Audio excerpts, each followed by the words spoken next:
Hello everyone, আসসালামু আলাইকুম। আমি জেরিন, ড্রিম অফ তাসনিম মম চ্যানেলে সবাইকে স্বাগত জানিয়ে অনেক দিন পর একটা ভিডিও শেয়ার করতে যাচ্ছি। আশা করছি সবাই ভালো আছেন, সুস্থ আছেন। প্রায় 1 মাস যাবৎ আমি আমার চ্যানেলে কোনো ভিডিওই আপলোড করি না। মোটামুটি ভালোই ভিউ হচ্ছিল চ্যানেলে, কিন্তু মাঝখান থেকে মনটা খারাপ হয়ে যাওয়ায় কেন জানি আর ভিডিও দিতে ইচ্ছা করে না। তো গতকালকে দেখলাম 2-3 জন আপু কমেন্ট করেছে যে আপু তোমাকে অনেক মিস করতেছি, তুমি ভিডিও দাও না কেন, সেটা বলবে প্লিজ। তো তাদেরকে তো কমেন্টে আমি রিপ্লাই করে দিয়েছি। তো তারপরেও ভাবলাম যে টুকিটাকি যদি 1-2 দিন পর হলেও 2-1টা করে ভিডিও শেয়ার করব। আচ্ছা, এখন ভিডিও রিলেটেড কথা বলি, আর তার মাঝে মাঝে আপনাদেরকে বলে দিব আমি কেন ভিডিও এতদিন দেইনি। আজকের ভিডিওটা আমি সকালবেলা থেকে শুরু করেছিলাম। সকালবেলাতে আর কি ঘুম থেকে উঠে ফ্রেশ হয়ে নিয়ে চলে এসেছি রান্নাঘরে এসে চুলাটা ক্লিন করে নিলাম। রাতের বেলাতে চুলা ক্লিন করা হয়েছিল না, সেই জন্য এখন ক্লিন করে নিয়ে এখন হচ্ছে সকালের নাস্তা বানাবো। সকালের নাস্তায় আজকে পরোটা বানাবো, সেই সাথে গতকাল রাতে করলা ভাজি আছে, মুরগির মাংস আছে। তো এগুলো দিয়েই আর কি খেয়ে নিব। এখন বেশিরভাগ সময় রাতের বেলাতেই রান্না করে রাখি, কারণ দিনের বেলাতে তেমন একটা গ্যাস থাকে না, বেশিরভাগ সময় রাতেই গ্যাস থাকে। তাই রাতেই তরকারিটা রান্না করার চেষ্টা করি, আর ভাতটা রাইস কুকারে দিয়ে দিই। সেই সাথে ইলেকট্রিক চুলা আছে, যদি দরকার হয় তাহলে ইলেকট্রিক চুলাতেও করে নিই। তো এই যে আমি কিন্তু আটা মুথে নিয়ে তারপরে কিন্তু পরোটাও বানিয়ে নিয়েছিলাম অফ ক্যামেরাতে। আমার কেন জানি ক্যামেরার সামনে পরোটা কিংবা রুটি বেলতে গেলে কেমন যেন হয়, গোল হয় না কিংবা পরোটার মতো হয় না দেখতে। সেই জন্য আমি অফ ক্যামেরাতেই বলে নিয়ে এখন ছেঁকে নিচ্ছি। আর এই যে দেখেন, ক্যামেরা যখন অন করেছি তখন কিন্তু আমার পরোটাগুলো একদমই ফুলছে না। যেই ক্যামেরা অফ করে দিয়েছিলাম আর আমার সবগুলো পরোটা একদম ফুলকো ফুলকো হয়েছে। আমার সাথে এইগুলো কেন হয় আমি বুঝি না। তো অনেক আপুদেরকেই তো দেখি যে পরোটা বানায় অনেক সুন্দর ফুলে, কিন্তু আমি ক্যামেরা অন করলেই আমার পরোটাগুলো ফুলে না, এমনি সময়তে কিন্তু ফুলে। আচ্ছা, তাহলে এখন বলি আমি কেন এতদিন ভিডিও দেইনি। আসলে ভিডিও দিতে দিতে মাঝখানে আমার কয়েকদিন গ্যাপ পড়ে যায়। আমি দেশের বাড়িতে গিয়েছিলাম, তারপরে দেশের বাড়ি থেকে আসার পরে ভিডিওর একদম রিচ ডাউন হয়ে যাওয়ার কারণে আমি ভিডিও দিতে একদমই ভালো লাগছিল না। এই ইউটিউব জগতে আমি প্রায় 2022 সাল থেকে ইউটিউবে কাজ করি, কিন্তু আমি টাইম মেনটেন করতে পারি না। আমার কয়েকদিন পর পরই গ্রামে যেতে হয়। আমার আম্মু অসুস্থ থাকে কিংবা আমার শ্বশুরবাড়ি থেকে ফোন দেয়, কারণ আমার শ্বশুররা চাষি মানুষ। তো তাদের চাষের কাজগুলো যখন আসে তখন আমাকে যেতে হয় সেই কাজগুলো করার জন্য। তো যাই হোক, সেই জন্যই আর কি মাঝে মধ্যে অনেকটাই গ্যাপ পড়ে যাওয়ার কারণে আজ পর্যন্ত এই ইউটিউবে সফল আর হতে পারলাম না।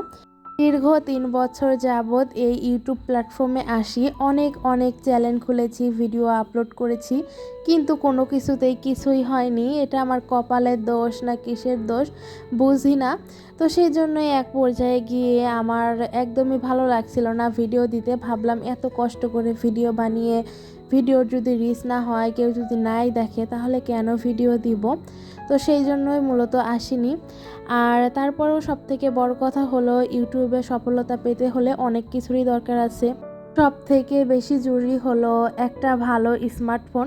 আমরা মনে করি আমাদের হাতে যেই ফোনটাই আছে সেই ফোনটা দিয়ে ভিডিও বানালাম আর আমরা সফলতা পেয়ে গেলাম, আসলে তা না। ঘরটা অর্গানাইজার করারও দরকার আছে, ভালো ক্যামেরার দরকার আছে, কারণ সবাই এখন এইগুলাই দেখে। অনেকের ভিডিও অনেক কালারফুল, তারপরে ঘরটা অনেক সুন্দর করে সাজানো, অনেক ফার্নিচার আছে। তো তাদের ভিডিওগুলোই তো মানুষ দেখবে। আমার মতো গরিবের ভিডিও আর কে দেখবে? আমার ঘরে তেমন কোনো ফার্নিচার নেই, ভালো ফোন নেই। আমার ভিডিওতে সেই জন্যই হয়তো বা ভিউটা হয় না। তো সেই জন্যই একটা সময় আমার মনের কষ্টে এই ইউটিউব থেকে চলে গেছিলাম 1 মাস আগে। তো প্রায় 1 থেকে 1.5 মাস পরেই আমি ভিডিওটা দিচ্ছি।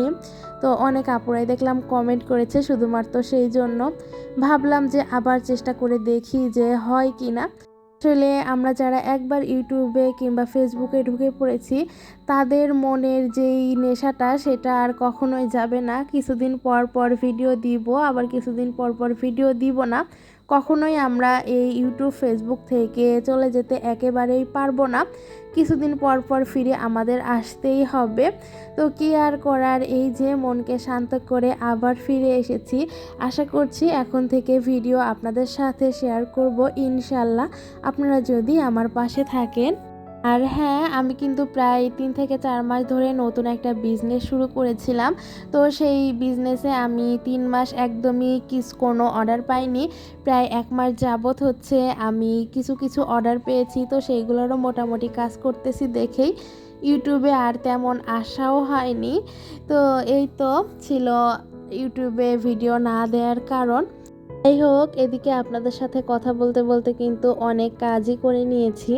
আজকে দুপুরের কোনো রান্না নেই, ওই যে বললাম এখন থেকে আর কি রাতেই রান্না করে রাখি। দুপুরে শুধু ভাতটা বসিয়ে দিয়েছি। তারপরে চলে এসেছিলাম ঘরে। গতকালকে একজন আর কি এই 3 পিসটা বানাতে দিয়ে গিয়েছিল, তো সেটাই আজকে কেটে নিব আর সময় পেলে সেটাকে সেলাইও করে নিব। এখন মোটামুটি টুকিটাকি সেলাই কাজ করতেছি, সেই সাথে হাতের কাজের clip, baby dress, hair band, সেই সাথে কিন্তু হাতের কাজের চুড়িও সেল করতেছি অনলাইনে। সেই সাথে পাশাপাশি আমার আশেপাশের অনেকেই নিয়েছে, তো সেগুলো আপনাদের সাথে আস্তে আস্তে শেয়ার করব।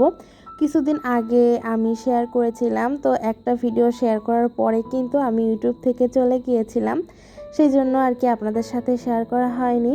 তো এখন থেকে রেগুলার ভিডিও দিলে ইনশাল্লাহ আপনাদের সাথে সেগুলো শেয়ার করব।